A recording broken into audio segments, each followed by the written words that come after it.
Bonjour et bienvenue dans cette émission Triangle, les savoirs sacrés qui aujourd'hui sera consacrée aux élémentaux de la nature. Ces êtres subtils qui représentent les forces et les énergies des éléments de la nature. Dans cet épisode, nous nous concentrerons sur les élémentaux de l'eau également connus sous les noms d'ondines, nymphes, naïades ou néréides, et communément appelés les sirènes des eaux ou mamiwata. Ces êtres ou ces créatures habitent les cours d'eau, les lacs, les océans et même les gouttes d'eau. Bien que leur existence reste entourée de mystères, ils jouent un rôle essentiel dans l'équilibre de notre monde. À travers cette exploration, nous chercherons à découvrir les secrets de ces entités liées à l'eau et leur interaction avec notre environnement, voire avec nous-mêmes. Avec nous, monsieur Difrim Basungama, qui est membre de la fraternité Rose-Croix Max Endel, pour nous éclairer sur ce sujet. À la coprésentation, Hervé Nzongo, avec qui nous percerons ces mystères ensemble. Bonjour Hervé, bonjour monsieur Basungama. Bonjour DG. La première préoccupation qui me vient à l'instant est de savoir c'est quoi, monsieur Basungama, les élémentaux, quels sont les types qui existent dans la nature de façon globale. De manière globale, on peut distinguer 4 groupes. Il y a le groupe qui ont trait avec l'eau, qu'on appelle les ondines, et dans le langage populaire, on les désigne souvent par les mamiwata. Il y a les groupes qui ont trait avec l'air, voyez. Et ces groupes-là, on les appelle des sylphes. Donc, ils vivent dans l'air. Il y a un autre groupe qui vit dans la terre.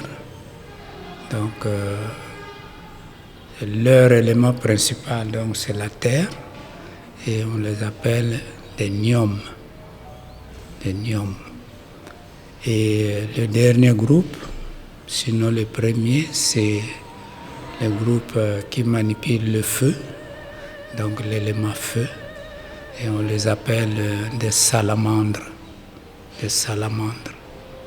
Donc ce sont ces 4 groupes, mais il faut simplement dire, excusez-moi, que ces groupes dont nous venons de citer sont entre nous les humains qui avons un corps visible et les anges.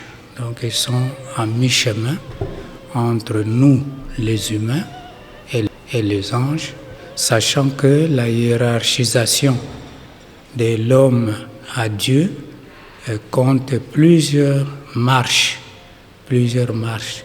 Nous les terriens, nous commettons l'erreur de penser que nous sommes seuls habitants. Parce qu'on ne voit pas les autres, donc pour nous, ils n'existent pas. Non, ça fait partie simplement de notre ignorance et on doit faire des efforts pour comprendre qu'il y a le monde visible et il y a le monde invisible. Très bien. Peut-on les considérer, monsieur Basungama, étant des âmes ou encore des esprits? Non, ce sont des esprits. Comme nous, voyez, la seule différence entre nous et eux, c'est que nous, en tant qu'esprit, nous habitons dans un corps matériel, solide.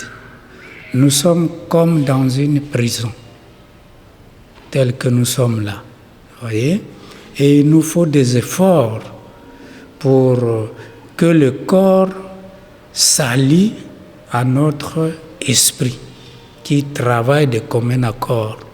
Or, pour le moment, ce n'est pas le cas. Notre corps, de manière globale, ne ressent pas les appels de l'esprit. Voilà un peu qui justifie tous nos problèmes. Voyez? Mais les autres dont nous venons de citer, eux, ils n'ont pas le corps solide comme tel, ils ont le corps éthérique, c'est-à-dire c'est de la matière physique, mais très souple, très subtile, qui fait que ils peuvent même, quand ils le veulent, apparaître sous la forme qui leur semble utile ou nécessaires avec les terres en question. Donc c'est une matière physique, mais très subtile. Il faut développer la clairvoyance pour commencer à voir cette matière-là. Mais elle existe. Et beaucoup d'esprits, notamment les anges, et ces esprits que nous venons de citer, les esprits de la nature, c'est toujours des esprits, mais ils ont leur corps éthérique. Parfait. Alors, dites-nous de façon globale, claire et explicite, le rôle de chaque élémental dans la nature. C'est une question très, très importante parce que nous les humains, donc les terriens, nous avons cette mauvaise habitude de ne pas être reconnaissants.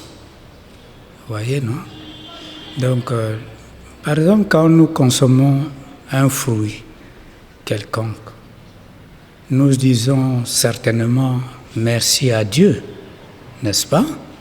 Mais les dieux dont nous parlons, parfois nous ne savons pas tellement les situer et nous disons seulement merci Seigneur, ok? Mais si nous voulons être vraiment très reconnaissants, c'est de remercier les gnomes, les esprits de la terre. C'est eux qui nous procurent la nourriture physique. Donc, vous voyez, quand on féconde un arbre pour qu'il puisse fleurir, nos yeux ne voient que les abeilles qui bourdonnent autour, n'est-ce pas? Mais il faut aller plus loin pour savoir qu'il y a des êtres qui travaillent pour nous procurer cette nourriture, mais aussi pour leur propre avancement. Et c'est ça que nous devons retenir. Donc ces esprits de la nature appelés gnomes, non seulement qu'ils embellissent la nature avec toutes les fleurs que nous voyons, mais c'est eux aussi qui nous procurent les manioc, le blé, le riz et tout ce que nous pouvons citer comme nourriture. Voyez? Et de plus en plus que l'homme évolue en intelligence, n'ayant pas le contour de la question, par exemple dans les domaines scientifiques, alors ces esprits-là de la Terre commencent à revendiquer. Parce que le deuxième rôle qu'ils ont, c'est de transformer les choses solides en leur équivalent terrestre pour que la Terre continue de donner le meilleur d'elle-même. Voyez? Et donc ces esprits-là, qui sont aussi appelés le génie de la nature, se disent, mais il faut arrêter les désordres, parce que nous, on n'arrive pas à transformer les plastiques. Voyez, nous n'arrivons pas à transformer les engrais que vous mettez dans les sols, les pesticides que vous utilisez pour traiter les plantes, les cultures. Alors, nous, transformateurs de ces choses-là, nous ne pouvons plus le faire comme nous le faisons avec les matières organiques. Et les esprits de l'air, c'est pareil, les sylphes. Tu vois, toute cette pollution-là. Et ils sont là à recycler l'air, à améliorer l'air pour que nous ne tombions pas malades. Mais malheureusement, avec l'industrialisation, nous ne sommes pas contre l'industrialisation, mais il faut que ce soit une industrialisation réfléchie pour voir et les biens fondés de ce que l'homme fabrique, mais aussi les inconvénients. Qu'est-ce qui peut arriver à telle période lorsqu'on a fabriqué un appareil, voyez? le réchauffement climatique. Mais c'est aussi les appareils que nous utilisons.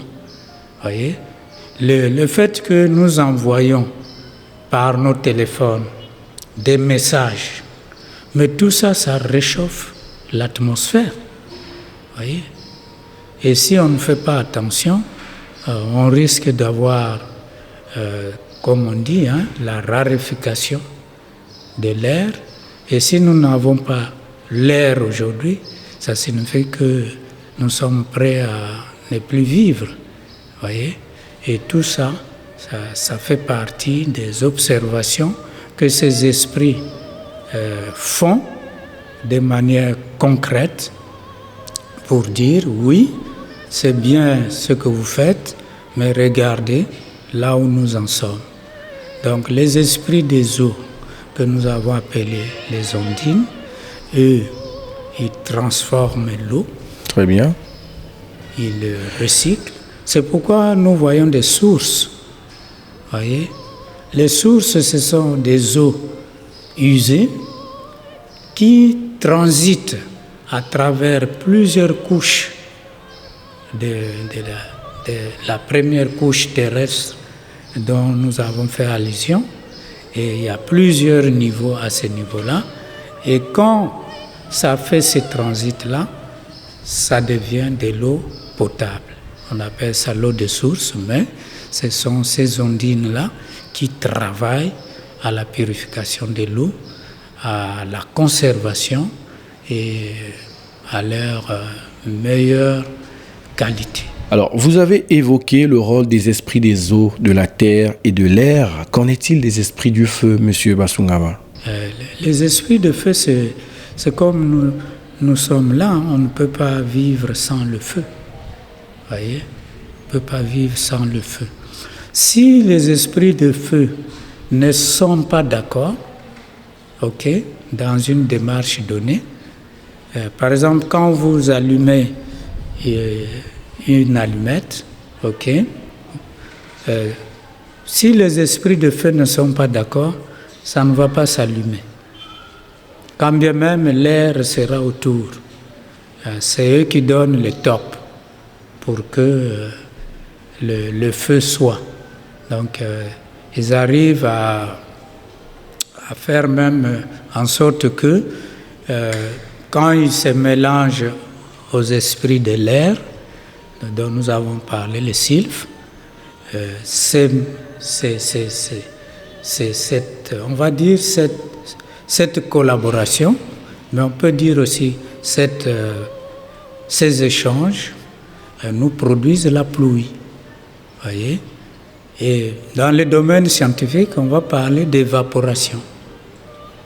Et l'eau retombe. Mais pour que l'eau retombe, sous forme que nous voyons, ce sont ces esprits de feu et de l'air qui travaillent ensemble, qui nous donnent ce que nous appelons la pluie en termes simples. Très bien, je vois Hervé qui bouillonne. Certainement, il y a des questions qu'il aimerait poser à M.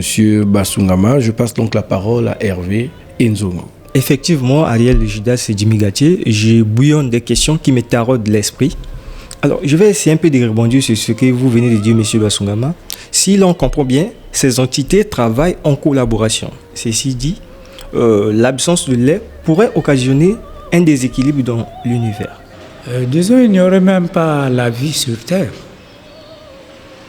Il n'y aurait même pas la vie sur Terre.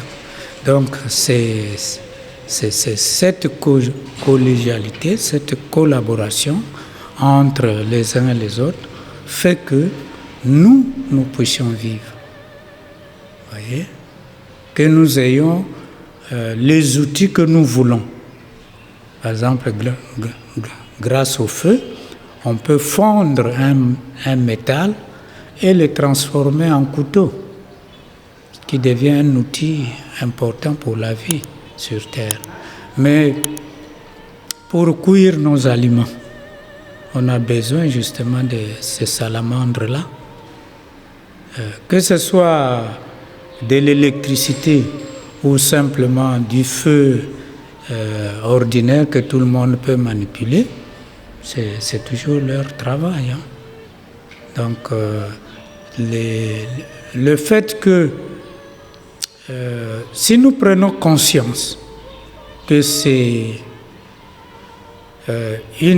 un grand mérite de vivre sur Terre pour nos expériences, mais qu'en réalité nous devons reconnaître la collaboration avec les esprits, alors non seulement que nous avancerons, mais eux aussi, dans cette reconnaissance-là, ils vont encore faire le meilleur d'eux-mêmes pour produire encore plus.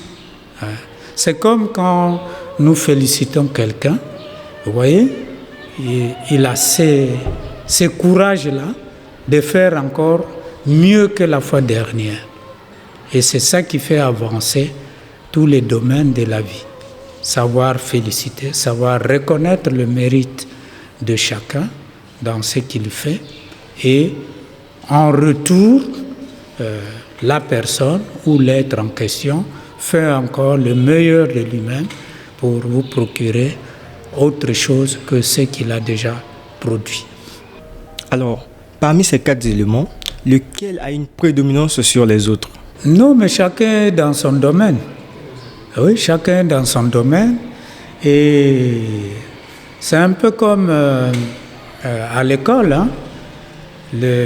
Lorsque l'enseignant a donné la matière, chaque élève, chaque apprenant l'utilise selon les degrés de son intelligence. Voyez, selon les degrés de son intelligence. Et donc ces esprits-là, ils ont à disposition la matière première que Dieu a utilisée pour créer le monde, n'est-ce pas? Cette matière-là ne vient pas de Dieu lui-même.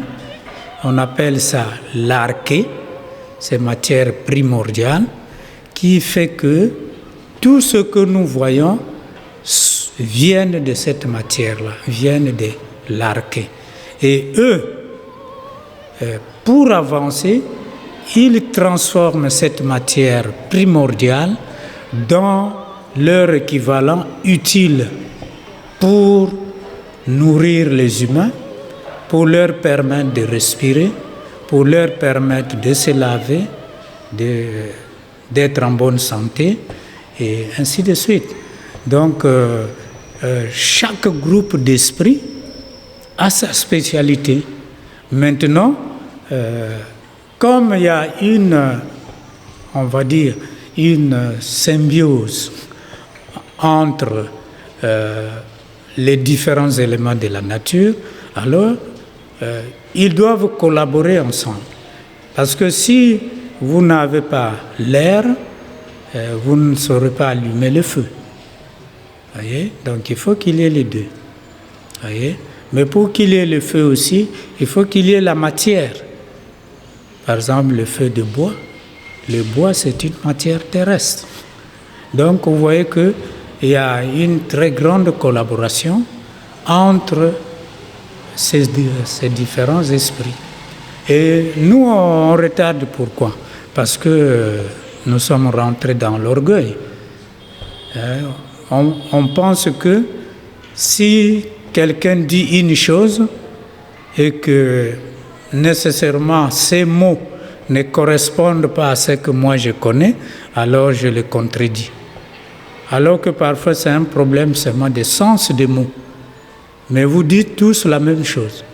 Voyez?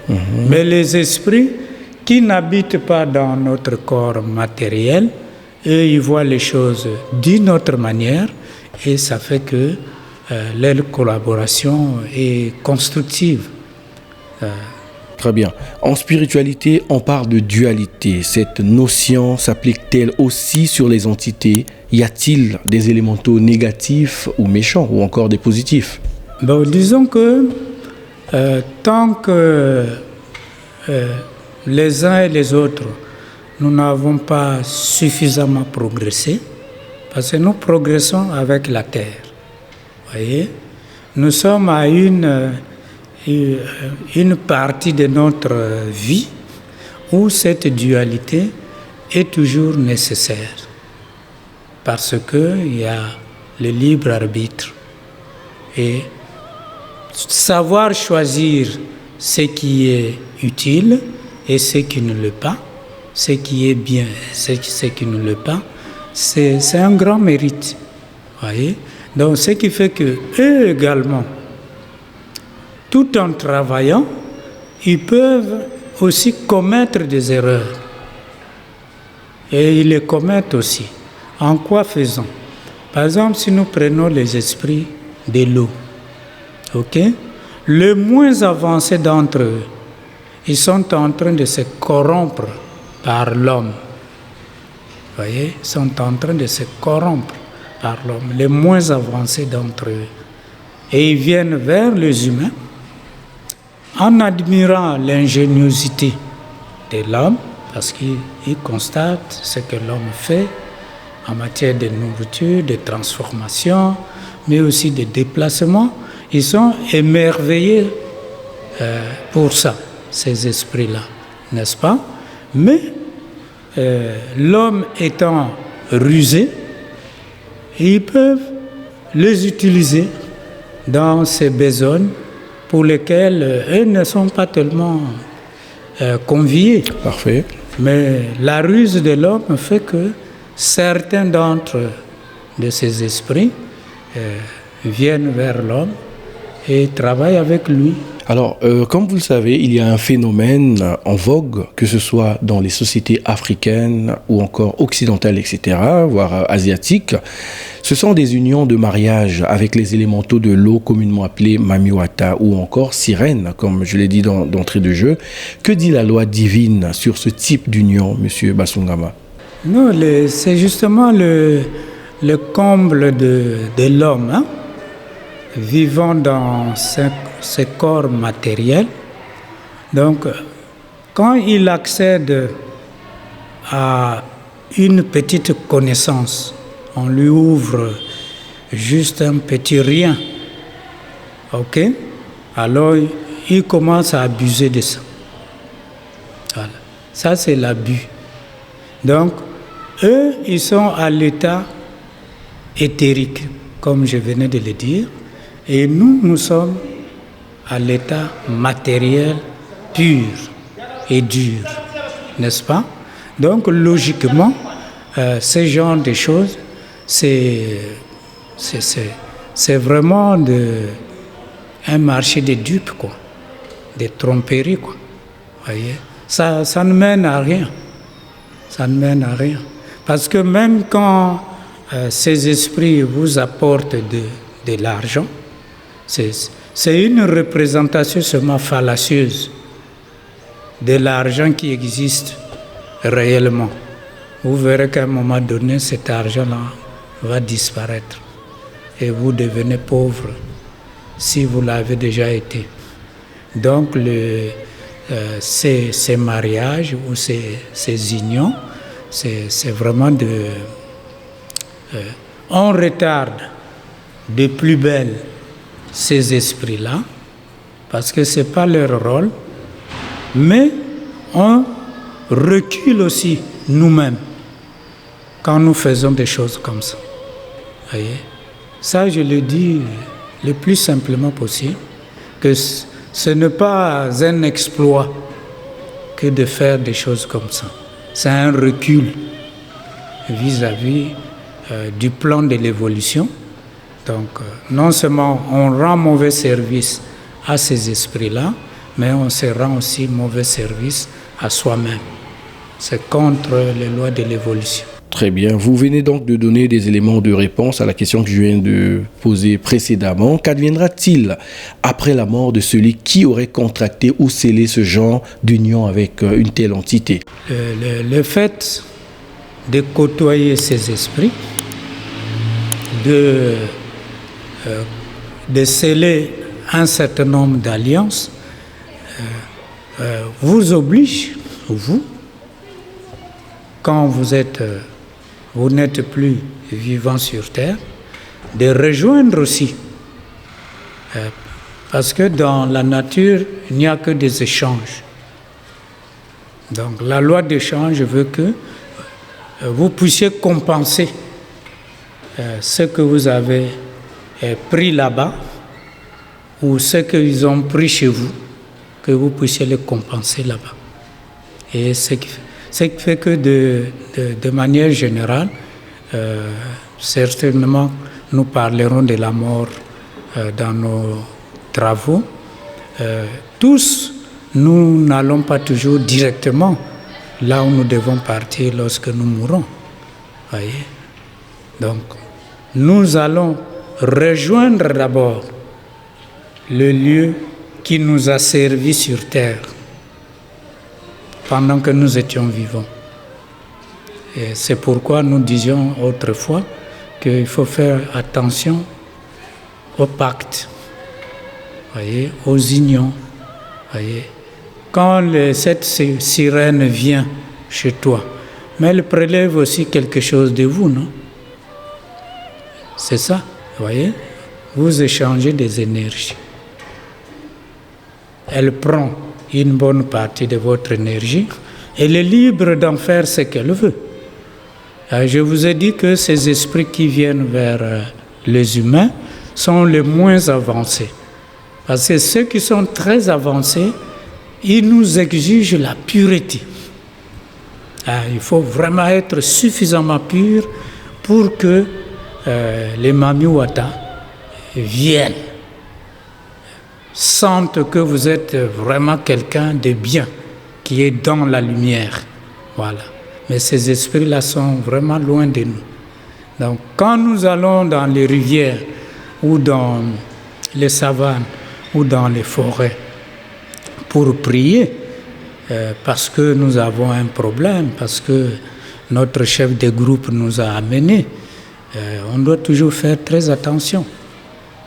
On va travailler avec les esprits inférieurs, pas avec les esprits avancés. Parce que du point de vue de notre état d'aujourd'hui, nous sommes encore des êtres sales qui vivons dans des conditions médiocres. Comment savoir si l'entité avec qui je travaille est involuée ou évolue? Mais c'est ça le grand problème. C'est pourquoi il faut même s'abstenir. Vous voyez, de collaborer avec ces esprits-là. Il faut s'abstenir de faire des rituels qui les obligent à venir vers vous. Il faut s'abstenir de gestes qui vont montrer que vous les appelez.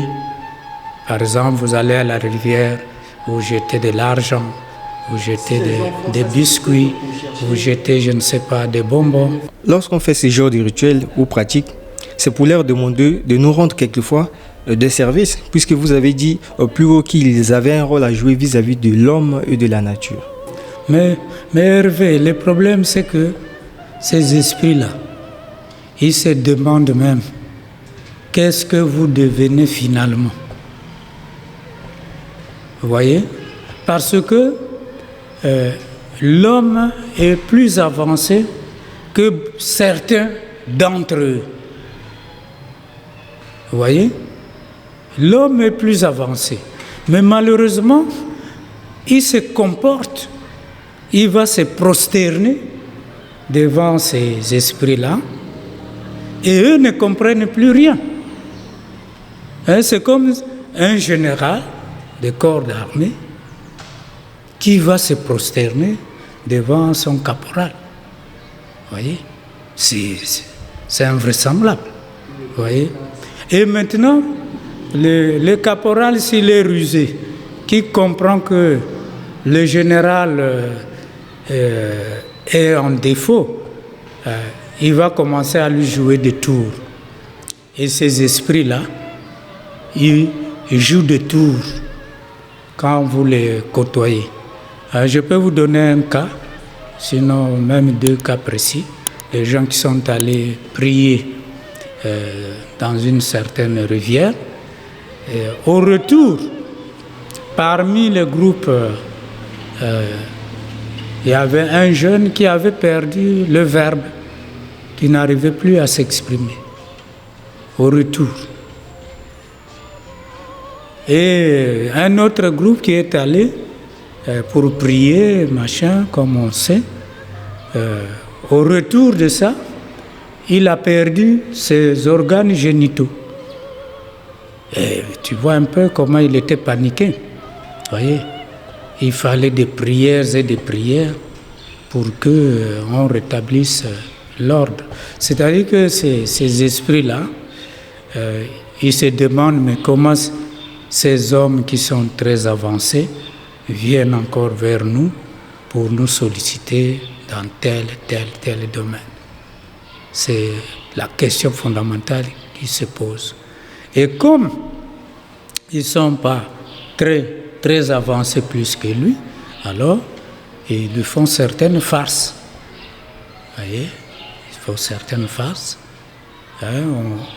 On fait semblant de te donner quelque chose, mais en réalité, c'est de l'illusion. C'est un marché de dupes, quoi. De gens qui vous trompent. Donc, c'est pourquoi on doit être prudent. C'est pas un exploit que d'aller prier au fleuve, d'aller prier à la savane, d'aller prier dans des forêts, comme beaucoup de groupes de prière le font. Et d'ailleurs, si le meneur de ces groupes n'est pas averti, mais vous êtes seulement dans la saleté. Voyez? Au lieu de vous élever, vous rentrez encore dans les vibrations négatives qui vont encore vous poser d'autres problèmes qu'il y en avait avant. Ça, je le dis à tous nos frères et sœurs qui conduisent des groupes de prière. Voyez? Si vous n'êtes pas suffisamment avancé pour encadrer le groupe, ne prenez pas ce genre de responsabilité. Parce qu'en réalité, vous n'êtes qu'en contact avec les esprits de la nature le plus bas. Puisque le plus élevé, je ne cesserai de le dire, ne viennent que s'ils constatent vraiment la pureté chez nous. Or, nous ne pouvons pas parler de pureté si nous sommes encore égoïstes, si nous sommes encore en mesure d'être dans la méchanceté, la haine, la jalousie, la colère, voyez, la ruse. Toutes ces choses-là montrent que nous ne sommes pas encore purs. Et donc quand nous conduisons de tels groupes au fleuve ou simplement sous la pluie parce que nous voulons parler avec les salamandres qui nous donnent les tonnerres, voyez, c'est vrai que nous avons certains résultats de ces travaux-là, mais en retour de ça, voyez, parce que je vous ai dit que la nature est basée sur les échanges. Voyez. Donc c'est pour dire que c'est des travaux qui ne sont pas encouragés. Quand bien même nos églises aiment ça, ce qu'on appelle des retraites spirituelles, voyez, sur la montagne, dans les forêts, et ainsi de suite. Est-ce que, comme tu as dit tout à l'heure, est-ce que nous sommes capables de maîtriser tous les esprits qui viennent là? Voyez? Et c'est ça la responsabilité de ceux qui conduisent ce genre de travaux. On n'est pas toujours en mesure de maîtriser tous ces esprits-là. Quand bien même on aurait peut-être une petite clairvoyance pour les observer, mais cela n'est pas suffisant. Il faut savoir les désigner par leur nom. Voyez? Il faut savoir communiquer aussi dans le langage qui leur font obéir. Or, l'homme, pour se faire obéir par les esprits, il faut nécessairement un grand développement spirituel. Sinon, c'est difficile que l'homme se fasse obéir par les esprits au vu de ce qu'il leur dit. C'est un grand travail qu'il faut faire sur soi-même pour se faire obéir. Sinon, on va les obliger par les rituels. Les rituels deviennent comme une obligation parce que on utilise leurs symboles et c'est lui, par exemple, qui voit les drapeaux du Congo perchés quelque part, il est informé que là-bas, il y a une présence congolaise et si j'ai un problème, je peux m'y rendre. Vous voyez? Donc les symboles nous obligent d'agir de manière, si vous voulez, même contre notre consentement. Et malheureusement, ces genres de rituels ne sont pas toujours de bons la loi. Quand bien même on aurait des résultats, moi je ne discute pas sur les résultats qu'on obtient. Ce n'est pas là la véracité de mon propos.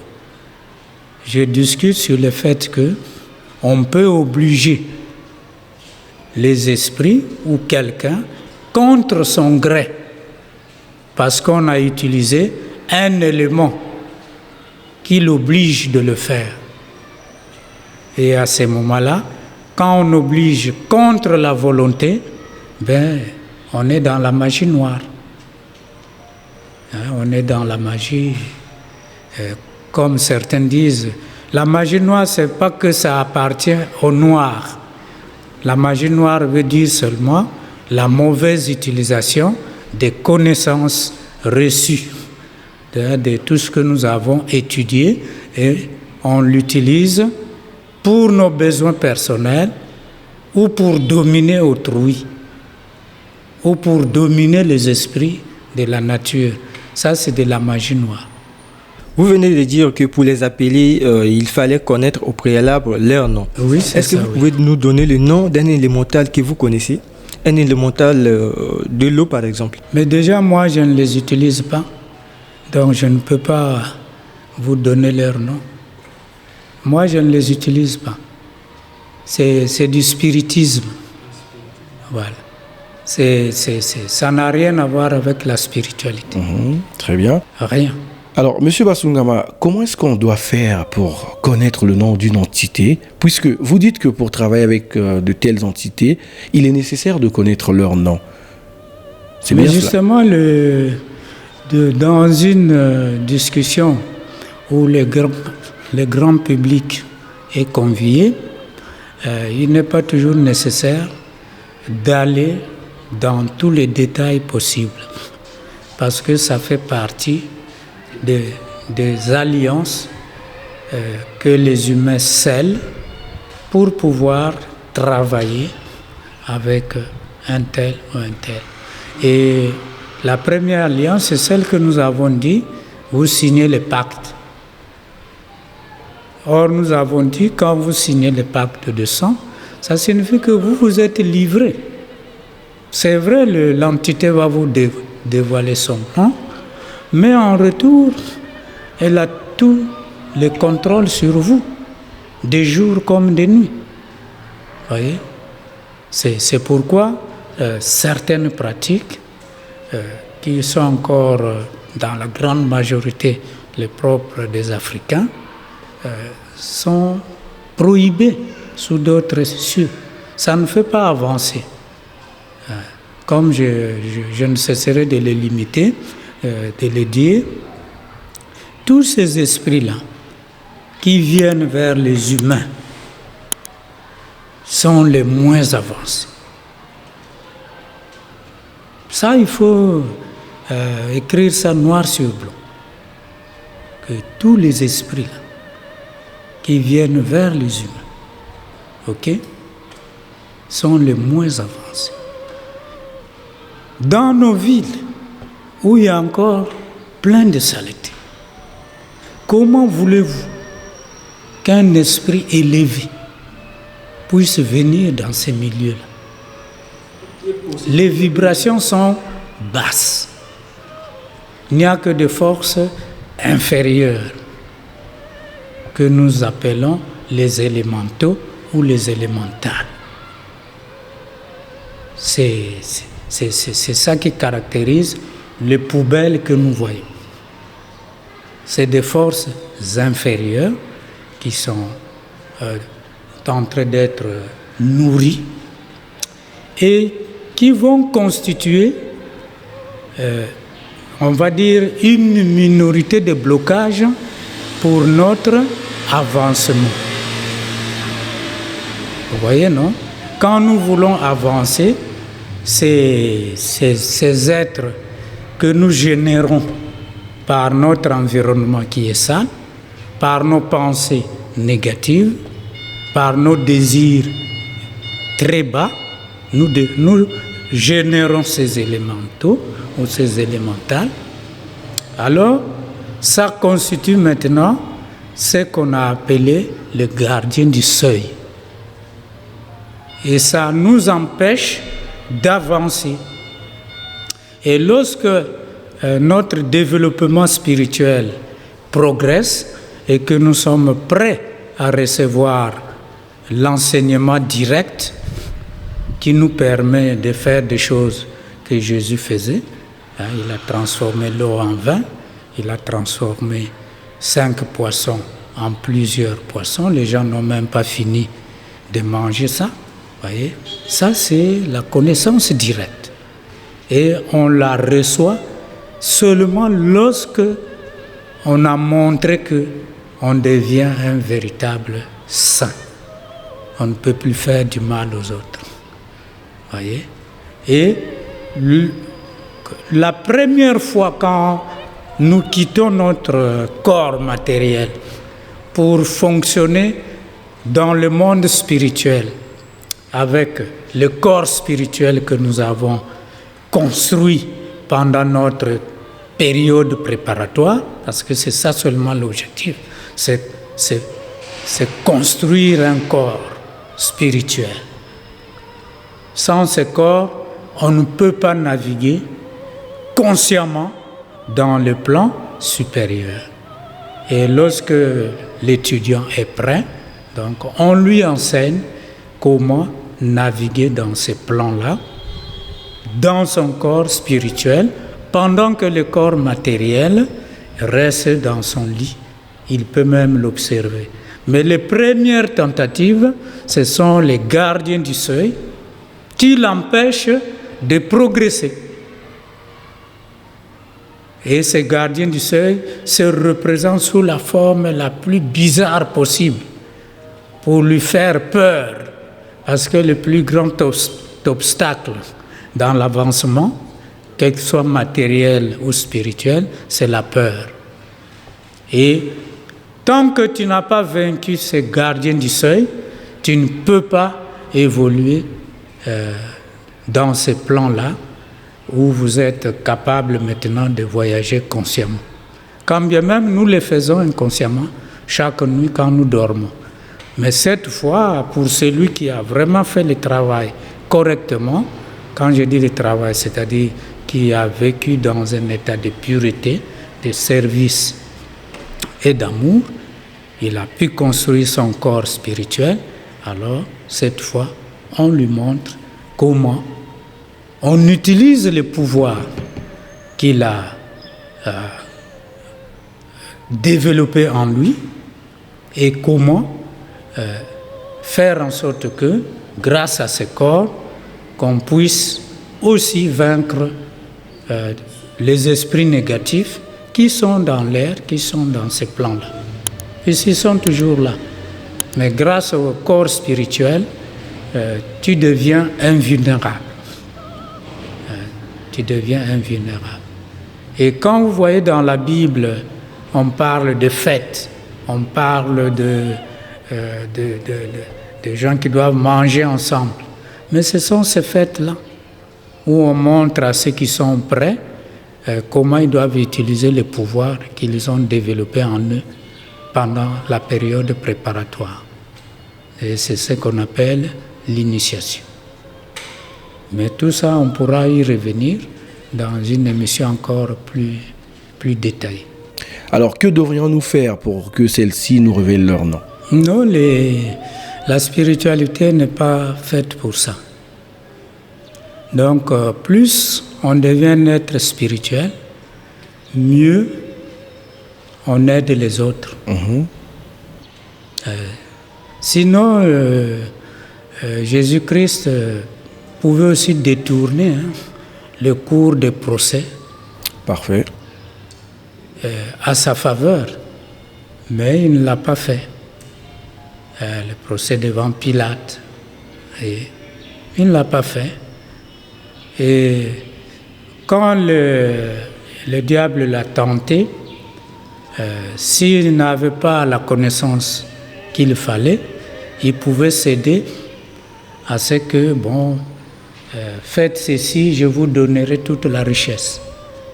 Il ne l'a pas fait. Vous voyez? Donc, ceci nous montre que les détenteurs de pouvoir, c'est des gens très discrets.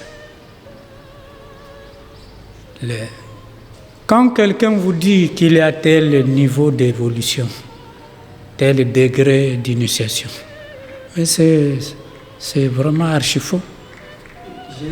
Parce que vous ne pouvez pas le dire à qui que ce soit qui n'est pas arrivé à ce niveau-là.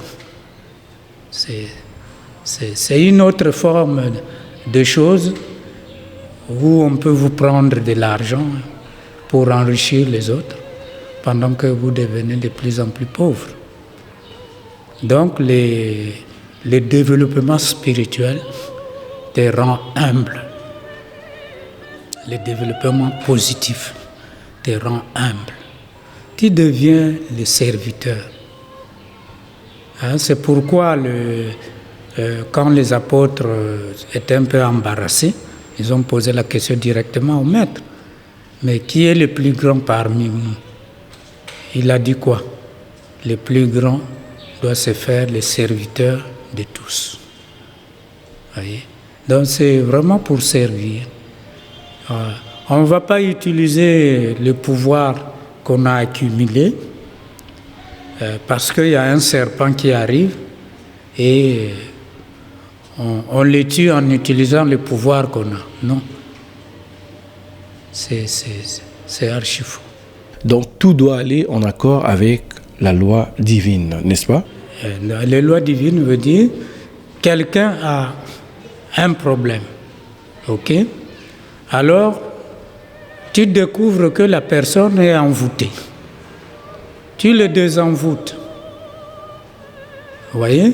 Mais pour le désenvoûter, tu fais appel à Jésus-Christ. Vous voyez? Et quand tu fais appel à Jésus-Christ, l'entité qui sait qu'il n'est pas au-delà de Jésus-Christ se retire. Vous voyez? Et c'est ça la grande responsabilité des humains. Il y en a qui se trompent, qui commencent à travailler à leur propre nom. Mais c'est vraiment dangereux. Parce que vous n'êtes pas encore arrivé à des plus grands développements spirituels. Et si vous parlez à votre nom, vous allez un jour dégringoler parce que votre nom ne représente rien devant certains degrés de connaissances. Parfait. Je vais ouvrir une parenthèse, Monsieur Basungama, puisque vous nous recommandez de travailler avec le Christ. Dans quel état devrions-nous être pour travailler avec le Christ et quelles sont les exigences? Mais le problème, quand il est venu, il a donné la latitude à tout le monde, celui qui le veut, d'avancer spirituellement. Pourquoi? Parce qu'avant, le développement spirituel qui se faisait, ça se faisait dans des groupes tels que les Lévites, vous voyez, les Sadducéens, vous voyez. Eux, ils travaillaient en secret. Et tout le monde n'était pas au courant. Et quand ils parlaient des problèmes spirituels, ils utilisaient des termes voilés. Et ces termes voilés, par exemple, on pouvait dire je maîtrise le bouc. Il faut sacrifier le bouc. Vous voyez? Et pour la population, ils commençaient à sacrifier leurs animaux d'élevage. Ils croyaient que c'est ça le travail qu'il fallait faire. Or, le bouc voulait seulement dire nos désirs sensuels.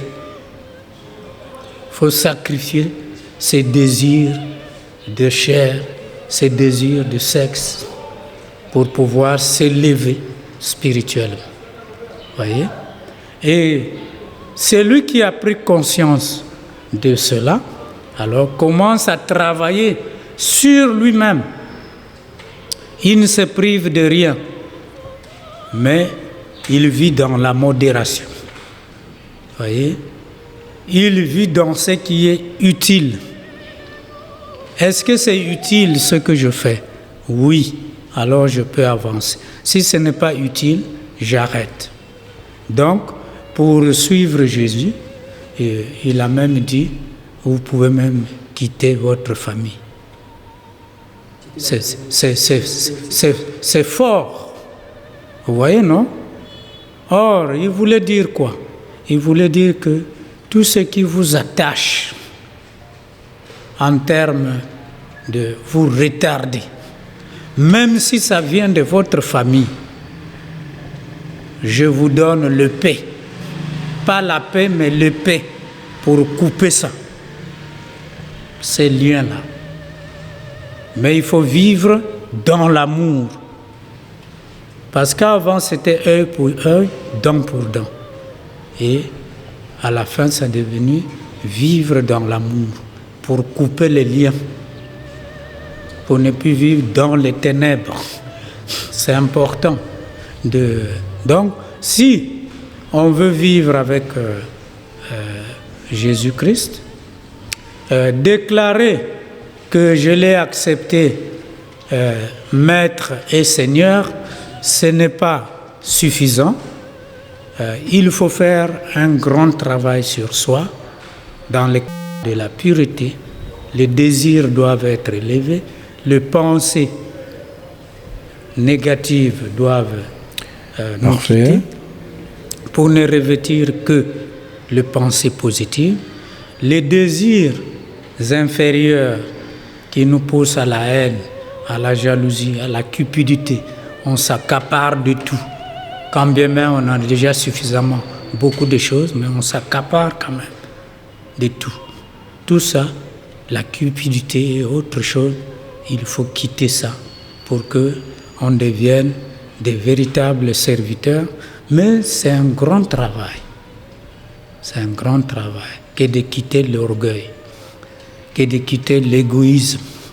Voyez, les gens peuvent même vous dire, mais celui-là, il devient fou, comment? Voyez? Mais oui, justement, ce travail est nécessaire si on veut rejoindre le Christ.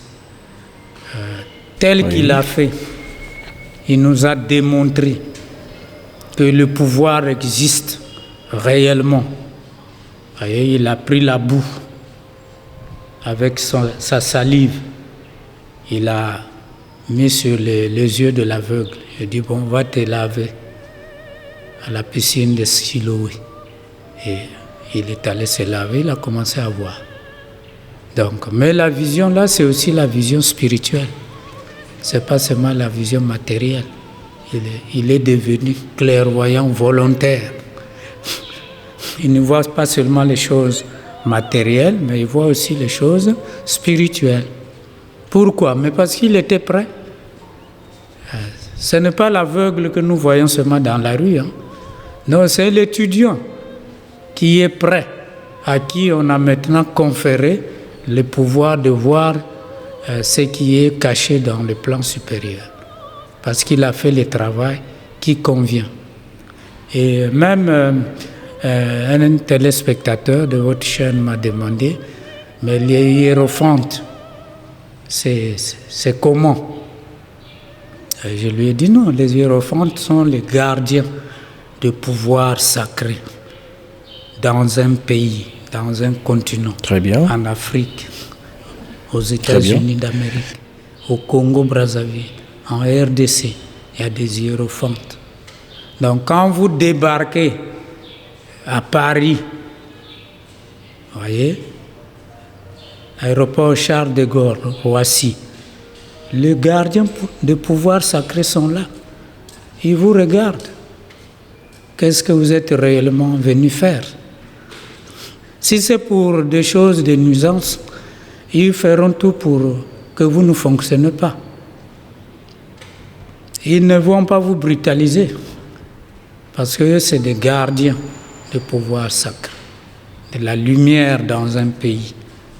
Et c'est comme ça que ça se passe. Donc lorsque vous vous élevez spirituellement, quelle que soit l'école à laquelle vous appartenez, je vous ai dit qu'ils n'ont rien à voir avec les écoles négatives, ces hiérophantes-là. Ils comprennent ce qui se passe dans ces écoles négatives et ils collaborent avec les écoles positives. Le jour où vous êtes prêts, leur voix va compter. Leur accord va compter.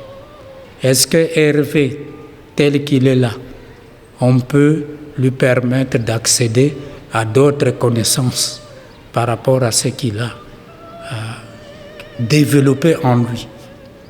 Les hiérarchies du Congo, ces hiérarchies-là, ils vont dire oui et le saluer avec beaucoup de révérence parce qu'il a triomphé de tout ce qui est négatif en lui. Ce n'est pas tout le monde qui triomphe comme ça. C'est un grand travail que d'abandonner la colère, la jalousie, la haine, la méchanceté, l'égoïsme. C'est pas facile. Mais quand vous y arrivez, on vous félicite.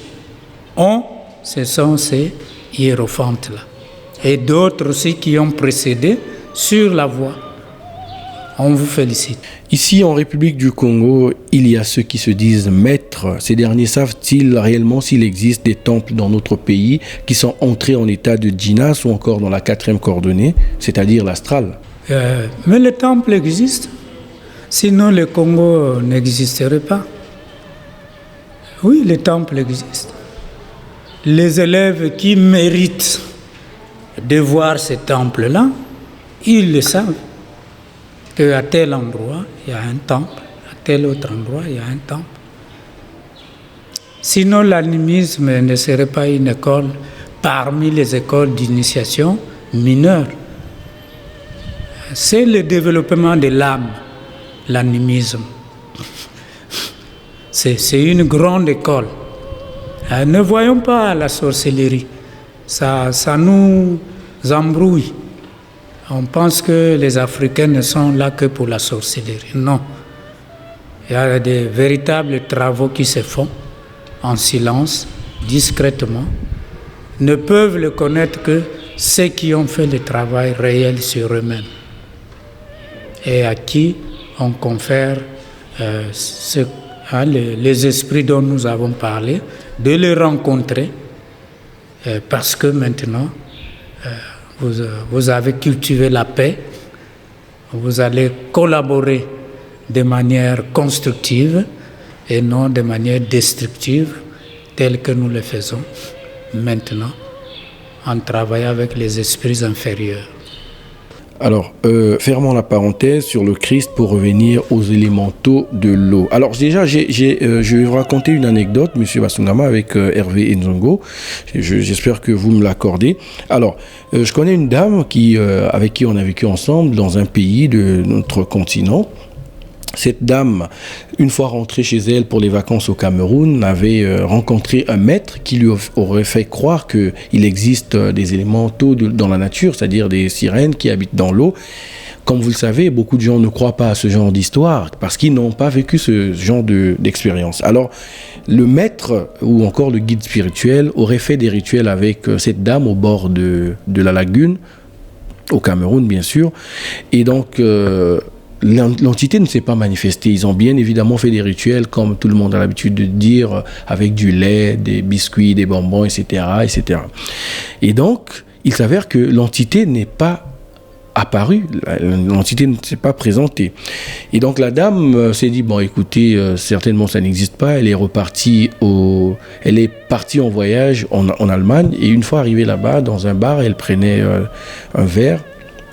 Alors, c'est l'élémental qui se présente dans la forme humaine, bien évidemment, comme vous avez su le dire. Ils ont la possibilité de manipuler l'éther.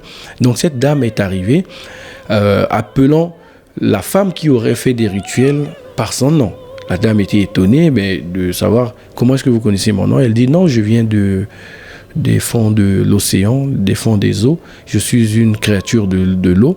Vous m'avez invoqué avec le maître Intel il y a 6 mois quasiment. Et j'étais en train d'observer pour voir comment est-ce que vous étiez, quels sont vos états intérieurs, etc. Et la dame étant pressée, c'est-à-dire l'élémental étant pressé à demander à cette dernière de lui demander ce qu'elle voulait qu'elle fasse pour elle. Et cette dernière a demandé de la chance. Alors, l'élémental s'en est allé. Quelques temps plus tard, la dame est allée jouer au loto. Elle a gagné quasiment 1 million d'euros. Et elle est rentrée définitivement au Cameroun. Monsieur Basungama, que diriez-vous de cette histoire et quel est votre avis personnel en tant qu'ésotériste? Non, je vous ai dit que ceux qui viennent vers nous, c'est les moins évolués. OK? Mais les moins évolués par rapport aux autres. Pas par rapport nécessairement à nous. OK? Eux, ils savent manipuler la matière qu'on appelle l'éther. C'est leur produit. Ils savent le manipuler. Quand bien même, sur le plan de leur avancement, ils ne sont pas très avancés. Ceux qui viennent là. Voilà. Et ils peuvent faciliter un certain nombre de choses. Pourquoi? Parce que quand vous allez jouer à la loterie, dans les maisons de jeux, mais vous n'êtes pas les seuls. Il y a tous ces esprits inférieurs qui sont dans ces lieux-là, à qui, eux, cette sirène-là, peut donner des ordres pour que vous puissiez mériter de gagner à ces jeux-là.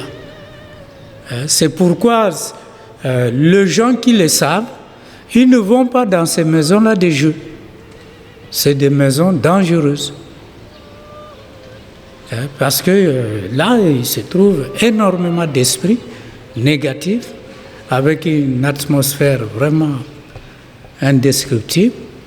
Et les gens jouent comme ça, mais ils ne savent pas trop qu'est-ce qu'ils encourent. Donc, cette femme qui a joué à la loterie, vous voyez, quelque chose que vous obtenez sans effort, vous pouvez vous questionner. Vous pouvez vous questionner. Quelles sont les conséquences qui peuvent en découler? Voyez? Donc c'est là où on peut se dire oui, c'est bien, mais en échange de quoi? Je reviens toujours à la loi d'échange. En échange de quoi? Cette satisfaction-là que vous obtenez, c'est en échange de quoi? Et c'est là le point d'interrogation de tous ceux qui cherchent. Et le Christ a dit, soyez toujours prudents. Soyez prudents. Parce que l'univers est tellement vaste que on peut vous présenter des choses de manière très simple, alors que vous courez un danger pour toute votre vie. Voyez? Donc, je n'en disconviens pas, mais je maintiens le fait que, à l'heure actuelle, compte tenu du fait que nous vivons encore dans la haine, la jalousie, la méchanceté, l'égoïsme, tous ces vices-là, nous ne pouvons pas attirer vers nous des êtres de lumière. Nous ne pouvons qu'attirer des êtres qui correspondent à notre taux vibratoire. Et ce taux vibratoire-là, lié à la malpropreté de l'environnement, c'est ça. On ne peut pas se tromper, mes chers frères. Nous ne méritons que le fruit de notre travail. Si nous n'assainissons pas l'environnement dans lequel nous vivons, l'Afrique ne va pas se développer. Parce que nous serons toujours en contact avec les élémentaux des bases astrales, le monde inférieur du désir. Quand bien même on aura pris au nom de Jésus-Christ, on se sera prosterné au nom du Père et du Fils et du Saint-Esprit.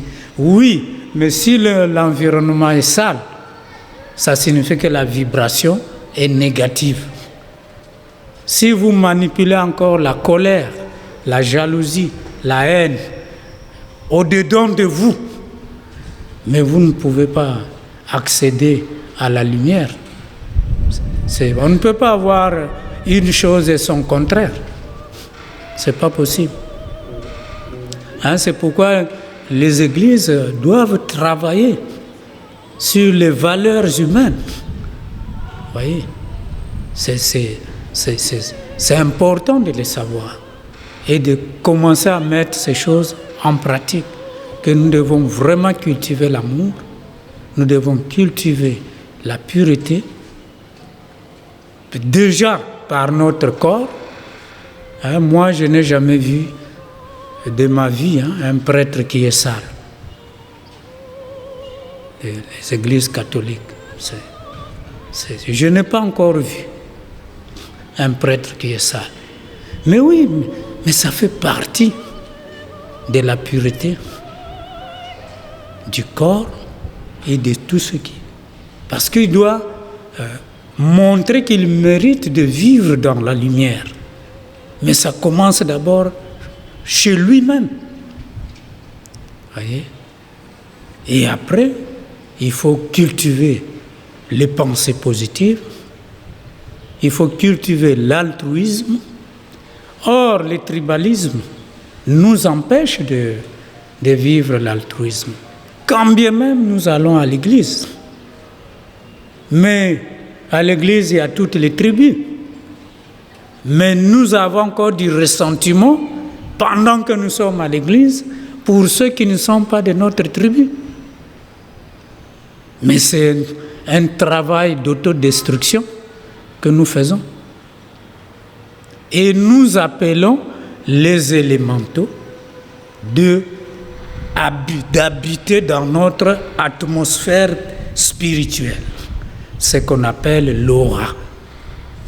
Chaque fois qu'on se fâche, les élémentaux viennent rentrer dans notre aura et perturbent notre vie, perturbent notre mariage, perturbent nos liens de travail, perturbent nos liens de famille, de frères et sœurs, nos liens d'amitié et toutes ces choses qui nous poussent à l'échec.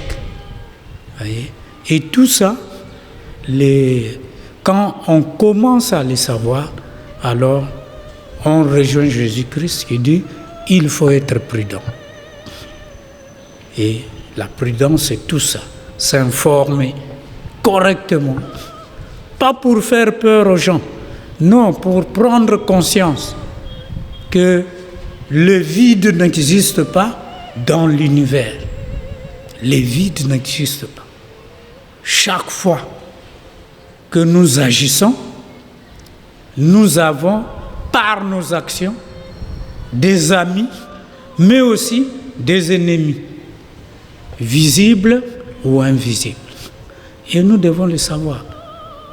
Et avancer dans la lumière en mettant en pratique le précepte divin qui veulent que nous nous aimons les uns les autres. Peu importe d'où il vient. Mais moi je l'aime, mais j'ai le droit de me protéger. Quand bien même j'aime, mais j'ai le droit de me protéger pour ne pas subir le côté négatif de ce que j'aime, de tout cela que j'aime. Parce qu'il y a beaucoup de gens qui disent « moi je partage beaucoup, mais je souffre. Moi je partage beaucoup, j'aime les gens, mais je suis toujours malade. » Non. Il faut se protéger. C'est important. La protection contre les esprits de la nature, les plus vils là, qui ne sont pas encore très avancés, qui viennent vers nous et qui constituent les gardiens du seuil de tout ce que nous avons fait du mal pour nous empêcher d'avancer. Donc c'est très important que nous insistons sur ce genre de messages pour que nous ayons maintenant, lentement et sûrement, le courage de faire le travail d'abord nous-mêmes, chez nous à la maison. Avant d'aller à l'église, avant d'aller au temple, est-ce qu'à la maison il y a de l'ordre? Est-ce qu'il y a la discipline? Est-ce qu'il y a la propreté? Est-ce que chaque chose est au bon endroit? Vous voyez? Parce que c'est dans cette saleté-là que les esprits négatifs se cachent. Ça paraît simple, mais pourtant la réalité est toujours simple. Vous voyez? Donc pour dire que nos frères et sœurs qui nous suivent, on est là pour ne pas faire peur à qui que ce soit, mais on est là pour parler de ces choses que nous négligeons simplement parce que nous n'avons pas eu la bonne information ou simplement parce que nous sommes dans une voie qui nous empêche de croire à ces choses-là.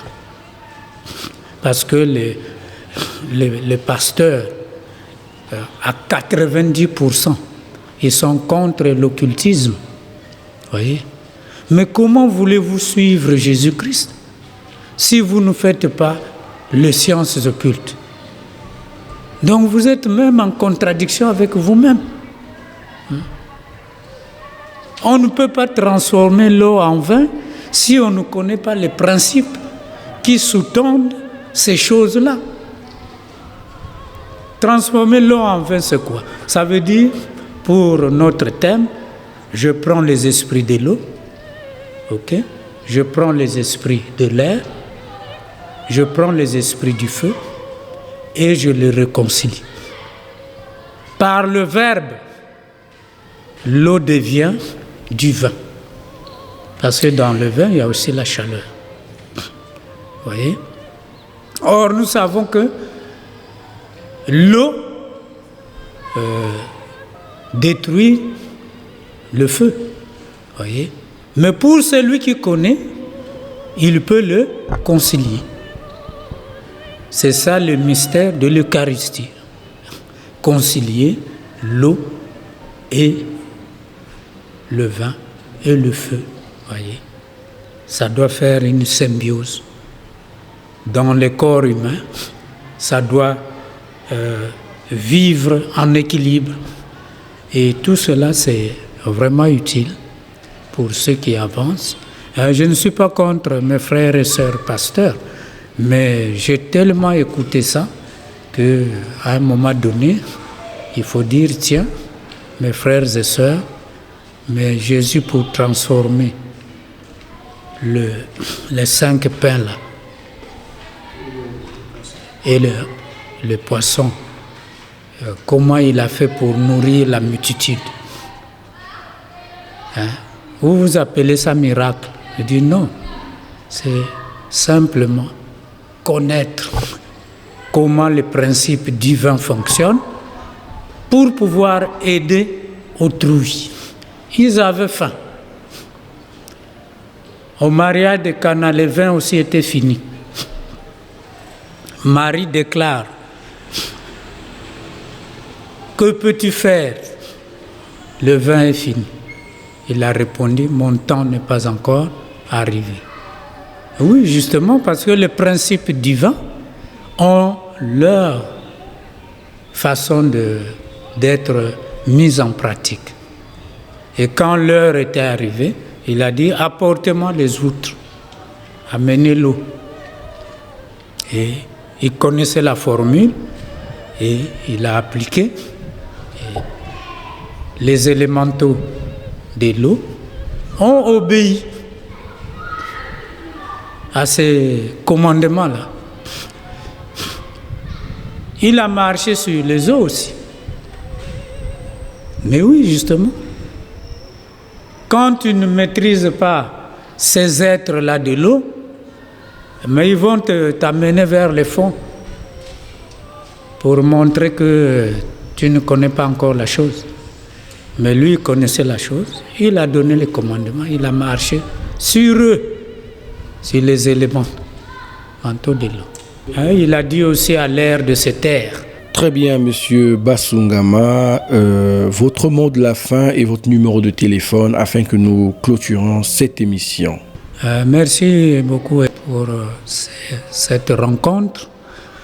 Mais le mot, c'est que mon peuple meurt faute de connaissance. Voyez, quand Jésus dit « frappez et l'on vous ouvrira », « cherchez et vous trouverez », « demandez et l'on vous donnera », ça ne doit pas tomber dans les oreilles de sourds. Mais pour aller frapper, on commence d'abord à se questionner. C'est par les questionnements personnels qu'on commence à se dire, mais tiens, pourquoi moi, la nuit, je dois dormir? Et je ne suis même pas capable de savoir ce qui se passe dans mon sommeil. Et au matin, je me réveille, je reprends la vie. Ah, mais c'est quand même pas un acte banal. Voyez? Lorsqu'on commence à se questionner sur ces problèmes de la vie, alors, quelque part, on va avoir envie de rencontrer soit des gens qui sont déjà sur la voie, soit des documents importants qu'on n'avait peut-être même pas le droit de lire, mais on va nous les montrer. Et nous, on commence à comprendre qu'il y a autre chose aussi que ce que nous connaissions avant. Donc, pour notre contact, nous sommes au 06 664 86 87. WhatsApp, appel normal, message, tout est possible. Très bien. C'est ainsi que se termine notre voyage au cœur du monde fascinant des élémentaux, ces gardiens invisibles qui incarnent les forces de la nature qui nous entourent, révélant l'importance de ces êtres dans l'équilibre et la beauté de notre planète. Merci d'avoir été avec nous pour cette immersion pleine de mystères et de réflexions. À très bientôt pour une nouvelle exploration ici même sur Triangle, les savoirs sacrés. Au revoir.